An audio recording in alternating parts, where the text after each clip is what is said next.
Autre décision importante annoncée par le gouvernement, elle concerne l'allègement du barème de l'impôt de solidarité sur la fortune, l'ISF. 300 000 contribuables sont ainsi directement concernés par cette mesure. Avant de retrouver notre envoyé spécial à l'Élysée pour décrypter les choix faits hier par le gouvernement, voyons d'abord le détail de cette annonce, également marquée par la suppression du bouclier fiscal. Jean-Paul Chapelle et Tristan Lebrun. Les détenteurs d'un patrimoine important ont déjà pris leur calculette. L'impôt sur la fortune est allégé, le seuil est relevé de 800 000 € à 1 300 000 €.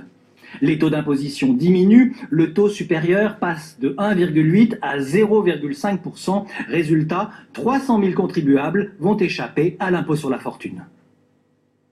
L'essentiel des contribuables qui sont dans la tranche qui va être supprimée, ce sont essentiellement des personnes qui ont des patrimoines largement immobiliers, 80% d'immobilier à peu près, et qui sont rentrés dans l'ISF tout simplement parce que l'immobilier a progressé depuis une dizaine d'années tous les ans. En contrepartie de cet allègement, le bouclier fiscal est supprimé. Il n'y a plus aucun plafond pour cet impôt sur le patrimoine. Les très grosses fortunes vont voir leur contribution augmenter. Selon les experts en patrimoine, cela pourrait encourager le départ de nouveaux candidats à l'exil fiscal. Le coût de la réforme est estimé à 900 millions d'euros, un manque à gagner qui doit être compensé par 2 nouvelles taxes. Une taxe plus lourde sur les héritages supérieurs à 4 millions d'euros et une taxe de sortie pour les exilés fiscaux au moment où ils quittent la France.